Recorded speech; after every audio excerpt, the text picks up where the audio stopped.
Welcome to national rankers. मैं हूं आभा गुप्ता सेरीवाल और हम पढ़ रहे हैं क्लास 12 का अकाउंट, जिसमें चैप्टर 8 अंशों का हरण एवं पुनः निर्गमन से संबंधित लेखे, इससे संबंधित कुछ न्यूमेरिकल प्रॉब्लम्स हम सॉल्व कर रहे हैं।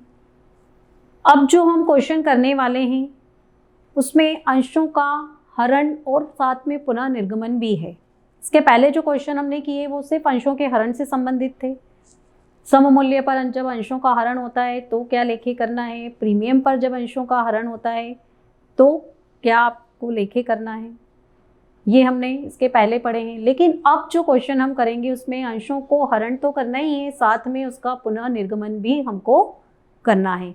उसके लिए क्वेश्चन देखिए आप, 10 रुपये वाले पूर्ण रूप से मांगे गए 100 समता अंशों का जिन पर 500 रुपये चुकाए गए थे।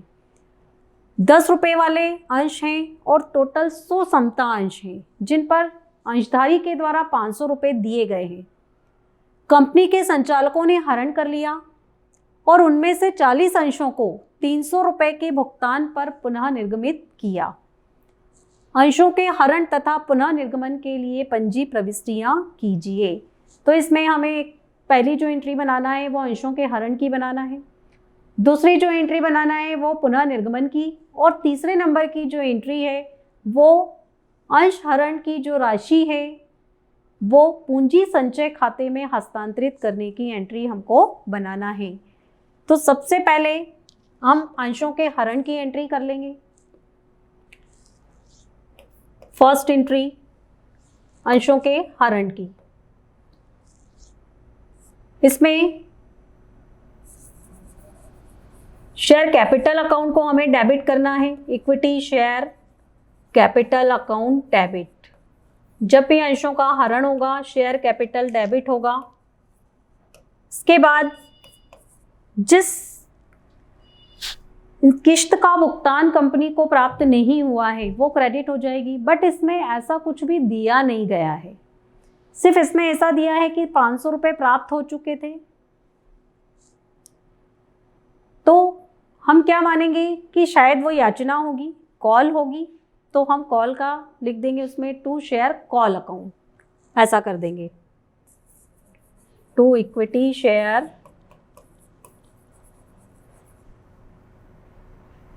Call account.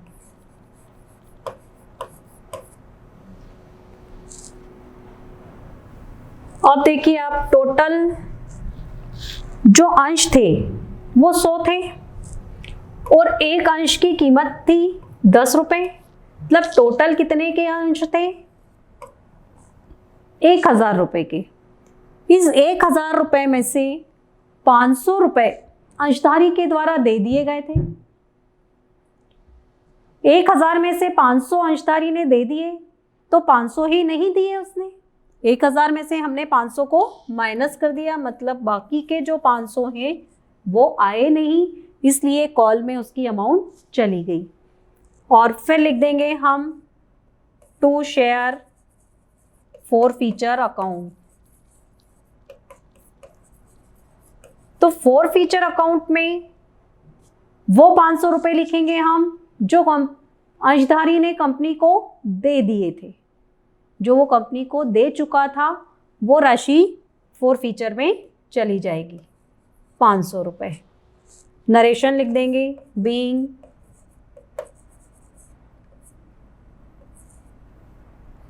$100 shares forfeited। ये फर्स्ट एंट्री कंप्लीट हो गई। अब जो सेकेंड एंट्री है वो हम करेंगे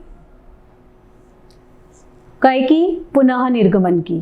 जो उसने अंशों को वापस पुनः निर्गमित किया है उसकी बनेगी ये।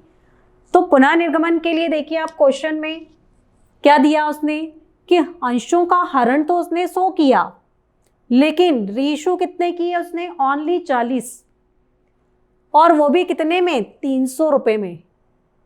कितने रुपए में किए उसने? 300 रुपये में। जबकि अंश की कीमत कितनी है? 10 रुपये। तो 400 इंटू सॉरी 40 इंटू 10 के हिसाब से उसकी अमाउंट कितनी होती है, 400 रुपये होती है 40 अंशों की, क्योंकि 10 रुपये का एक शेयर है। तो टोटल 400 रुपये कंपनी को मिलना चाहिए, बट कंपनी ने वो 400 के शेयर कितने में दिए, 300 रुपये में। इसका मतलब क्या हो गया कि जो 100 रुपये के अंतर की राशि है, जो डिफरेंस है, वो डिस्काउंट है। जो 40 अंश कंपनी के द्वारा पुनः निर्गमित किए गए हैं वो डिस्काउंट पर पुनः निर्गमित किए गए हैं। तो उसके लिए हमारी एंट्री बन जाएगी बैंक अकाउंट डेबिट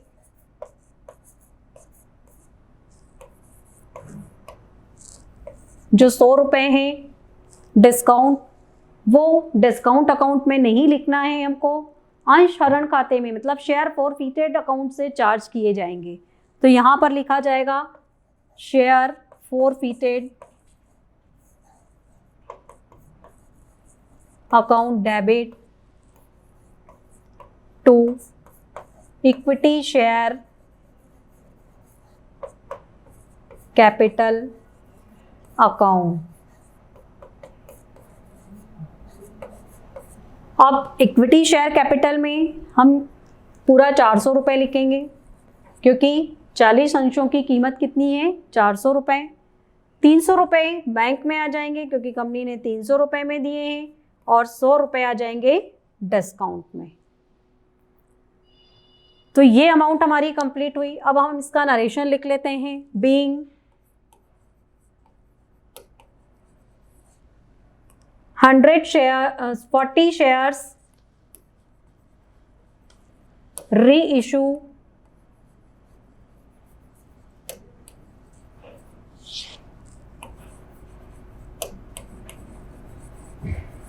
डिस्काउंट पर इशू किए गए हैं, तो हमने लिख दिया रीइशूड ऑन डिस्काउंट। ये एंट्री हमारी कंप्लीट हो गई।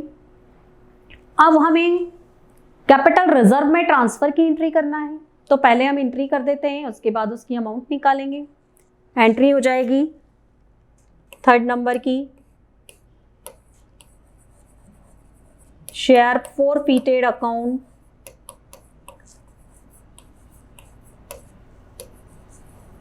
Debit to capital reserve account. Narration हो जाएगा इसका being balance of forfeited account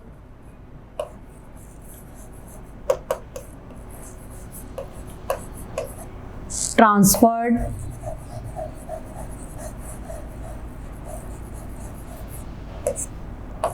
to capital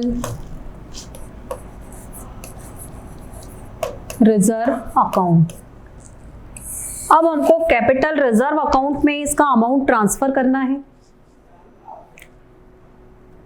capital reserve में जो ट्रांसफर होगी अमाउंट वो कितने अंशों की होगी, 40 अंशों की होगी। क्यों होगी, क्योंकि 40 अंशों को ही पुनः निर्गमित किया गया है। अब ये जो 500 रुपये फॉरफीचर की अमाउंट है ये कितने अंशों की है, 100 अंशों की है। तो हमें क्या करना होगा, इस अमाउंट को भी पहले 40 अंशों में कन्वर्ट करना पड़ेगा। तो उसके लिए हम कर लेंगे इसको 500 इंटू 40 अपॉन 100।